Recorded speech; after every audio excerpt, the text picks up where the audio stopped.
What a great day! The beginning of summer. The sun is shining. The leaves on the trees are rustling pleasantly, although I might have been exaggerating about the leaves. A scraggly boulevard at Chiste Prudy metro station doesn't even compare to a small birch grove, but that's just poetic musings. The main thing is, I've dealt with all my current issues, and by 10 to 6, I managed to sneak out of work. In half an hour, I'm meeting my new girlfriend. It's only our second date, the most important one, at the metro, and we're going to see a movie.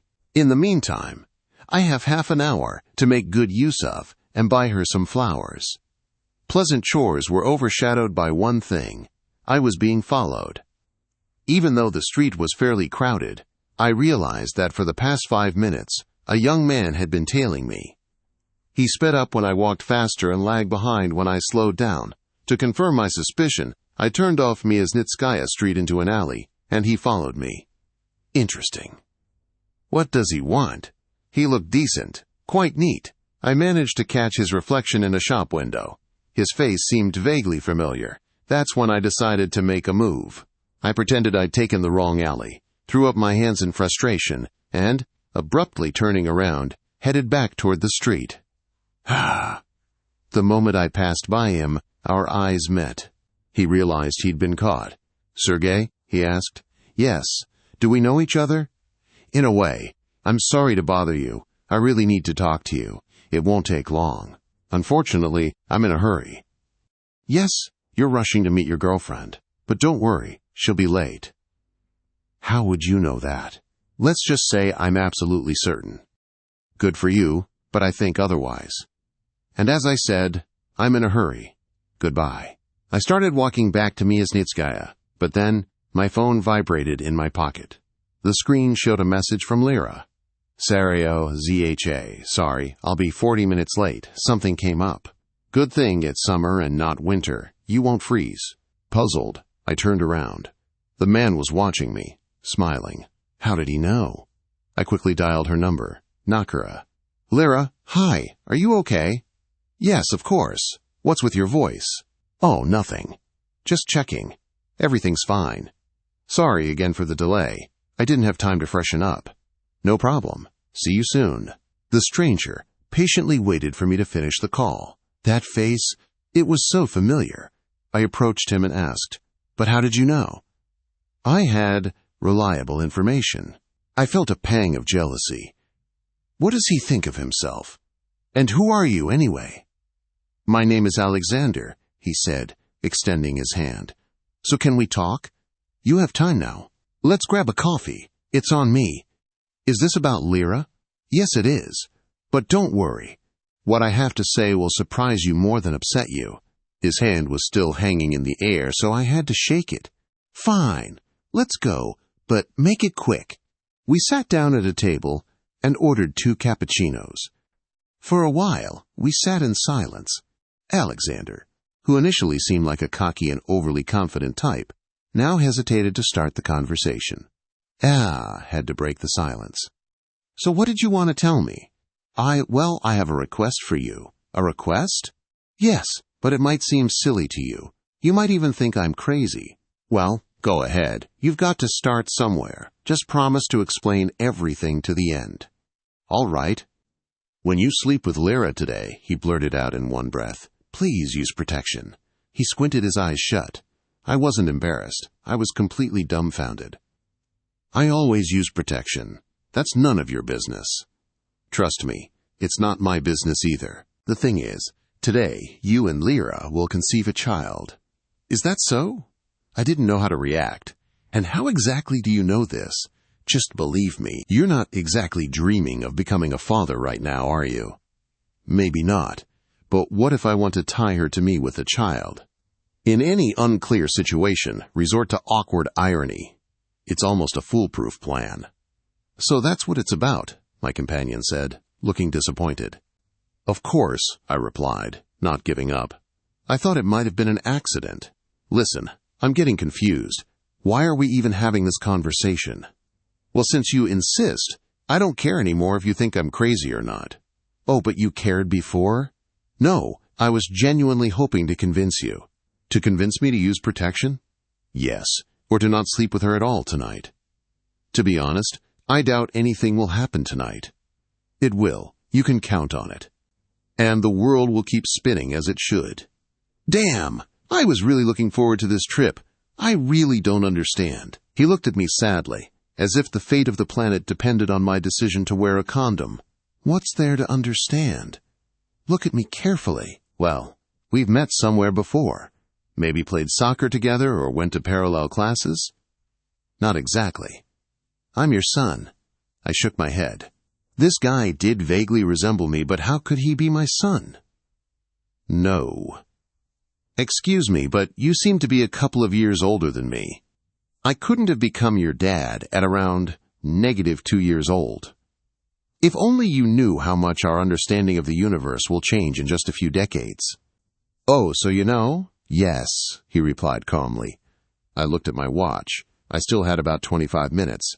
The stranger intrigued me. All right, enlighten me. Okay. In the year 2041 AD, a time machine was discovered. You mean invented? No, discovered. In Seattle, in one of the partially demolished buildings, a device was found that, as later determined, turned out to be a time machine.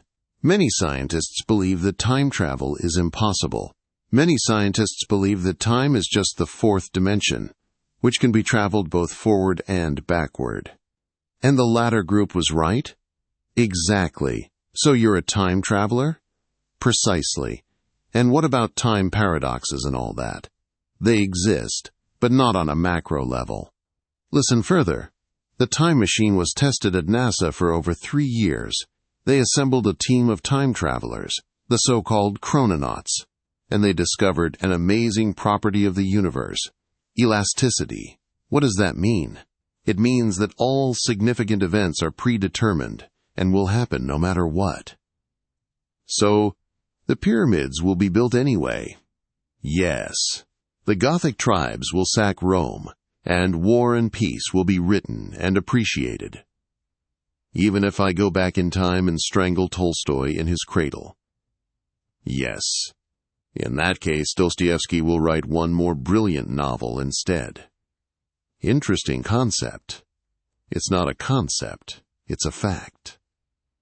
How far did NASA go in their experiments? Have you heard of Pharaoh Kura? Honestly, no. But you've heard of Khufu or Cheops, haven't you? Of course. The largest pyramid in Giza is named after him. Well, that pyramid was originally built for Pharaoh Kura. But due to the clumsy actions of one of the agents, Kura died earlier than he was supposed to become pharaoh. That's probably the most significant difference between the original world and the one we know now. At least the most significant difference we're aware of. Unless you count the fact that the theory of gravity was first formulated by someone other than Einstein. Who then? Some obscure physicist from Vienna. Fascinating. I thought the Americans would first go after Hitler. They wanted to, but a different decision was made. Either way, the role of individuals in history is negligible. And how do you know all this? How? I was trained as a chrononaut and briefed on all the details. So, you're a professional time traveler? No. I'm more like a cosmic tourist. After the experiments proved that global changes in history were impossible, and the project couldn't be kept secret, the Americans decided to monetize it. By imposing a bunch of restrictions and requiring future chrononauts to undergo rigorous psychological training at NASA, they offered time travel to anyone willing to pay. What kind of restrictions? Well, for example, you can only appear before your own birth. Otherwise, one of the copies, either the chrononaut or their past self, gets erased. Sometimes both copies are erased, and the person disappears forever. There have been precedents. That's how the universe resolves local time paradoxes. In addition, you must pass multiple tests on the most advanced lie detectors. A chrononaut's goal cannot be intentionally destructive toward other people. Well, that's reassuring. Traveling is quite expensive. I could only afford a one-way ticket. So you can't go back? No, but that's not part of my plan anyway. I'm still hoping to convince you. Convince me of what? I blinked, already forgetting the beginning of our conversation. To wear a condom tonight. I told you, I'll wear a condom. I will, I shouted. Everyone turned to look at me, some with disapproval, others with disgust. Really? His strange face lit up. So you're really planning to use protection? I already said, I don't leave the house without condoms. Why do you even care? Wait, I think I'm starting to understand. You said you're my son. Yes, your only son. In the reality where I exist, yes. But Sergey, you're not that old in my reality, so you want me not to conceive you tonight? Maybe we should switch to you instead of formal you, he asked out of the blue. Sure. So you, why? Why do you need this? Because, he darkened, I've lived through a terrible personal tragedy. What kind of tragedy? The death of the woman I loved. I don't want to talk about it. Is that really enough reason to? It is, he interrupted me sharply. Really? It's so strange to see you young. I don't seem like a schizophrenic or someone with manic-depressive psychosis, do I? Well, actually, you kind of do. I've thought through all possible options, and this one seems the most acceptable to me. Then why don't you just go back in time and prevent her death? Unfortunately, that's impossible. It wasn't an accident, but a particularly severe form of an autoimmune disease. They still haven't learned how to treat it. She burned out in a month.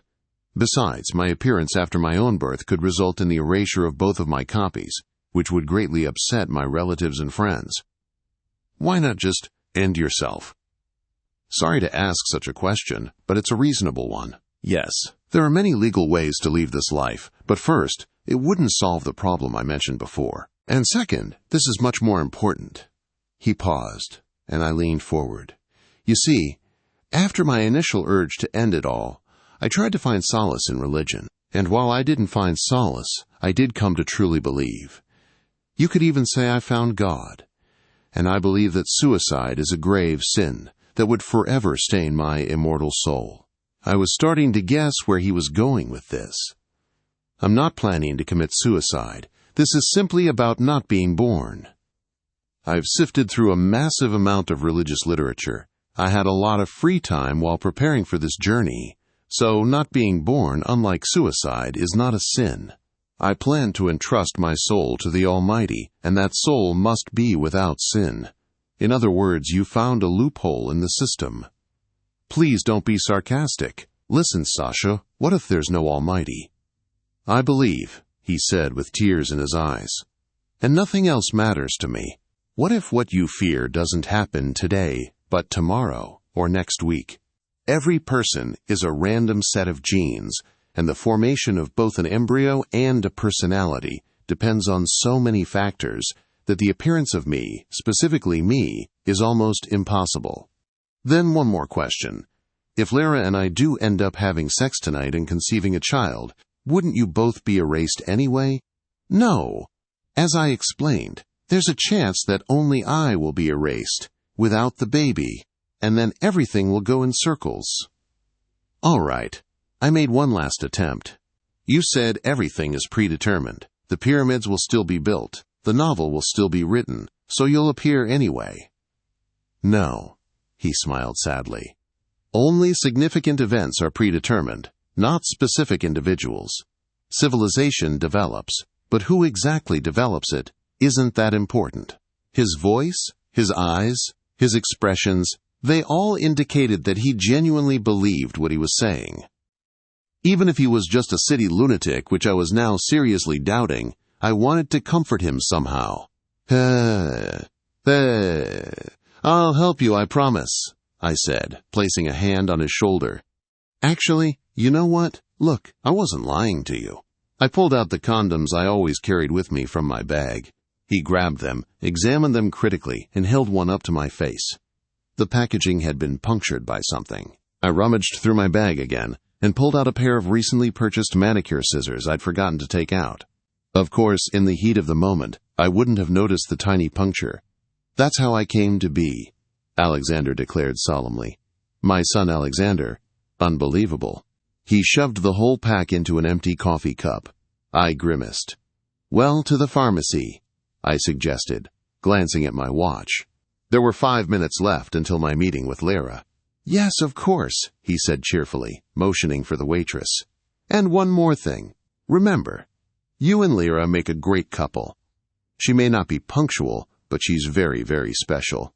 Take care of her, cherish her, and you'll be happy for the rest of your life." "Well, of course, you'd say that about your own mother," I replied, playing along with this absurd dialogue.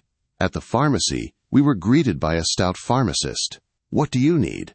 "A pack of condoms, please. The best ones you've got." I turned to Sasha, and he nodded encouragingly.